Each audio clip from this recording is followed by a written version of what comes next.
Hello, this is Mohammad Toosy, your Lean Six Sigma Master Black Belt. For any massive change, there are many factors which can contribute to it. I would like to talk about three of them, which I think are pretty important. It's change agent, it's culture, and it's people. Now, within the change agent thing, we believe that change can be instigated by anyone. Lack of power is no excuse for inactivity. In reality, many acts of leadership are performed by people of relatively low power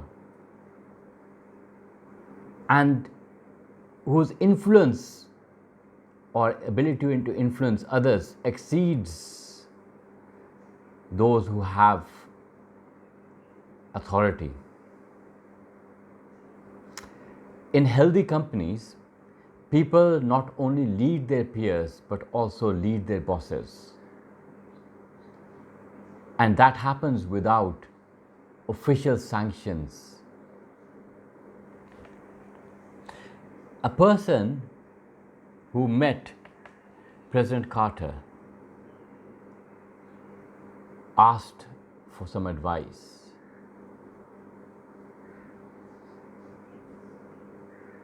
And the advice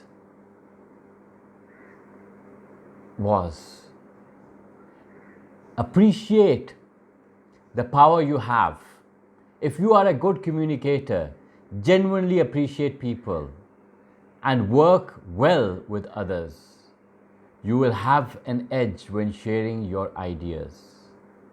You will have more time to give to task if change effort is part of your job rather than someone you're trying to do in your spare time. The primary driver, however, is your passion, your deep and continuing belief in innovation you're trying to introduce. You need three things to successfully share your ideas: your belief in it, the drive you bring into the environment, and some information on how to do it. You supply the first two, the strategy supplies the third. Now I'll come to culture. It's obvious by the name of it that culture has an impact. And the process will be easier and faster if the culture supports and nurtures new ideas, allows time for people to learn new things, is patient enough to support innovations that have benefits in the long term, accepts that learning curves can be long, and does not consider failure to be a death sentence. A supportive culture helps people to deal with their emotions so that they can focus on tasks ahead. There's an example which is quoted a lot, which came from 7 Habits of Highly Effective People of Stephen Covey. What are we doing? Can't you see I'm sawing down this tree? You look exhausted. How long have you been at it? Over 5 hours, and I am beat. This hard work. Well, why don't you take a break and sharpen your saw? I'm sure it would go a lot faster. I don't have time to sharpen my saw. I'm too busy sewing. Now, this actually happens in everyday life when there's a culture of actually doing things without thinking, not stopping and thinking back why we're doing it, how can it become better. So culture is also important because you need others who are willing to help with the change effort.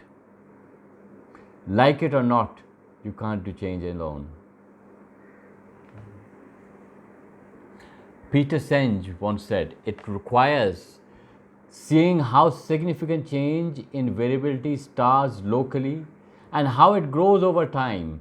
And it requires recognizing the diverse array of people who play key roles in sustaining change, people who are leaders.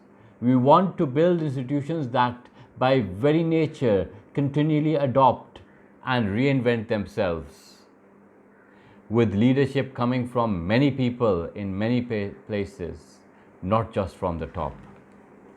Now I'll come to people. And within people, it's important to understand that there are different categories of people. Some are innovators. In a normal environment, you'll have all of these. Some are innovators, some are early adopters, some are the early majority, some are the late majority, and some are laggards. Now, the innovators would always be the first to jump in. They don't need much persuasiveness. They would be intrigued with something just because it's new.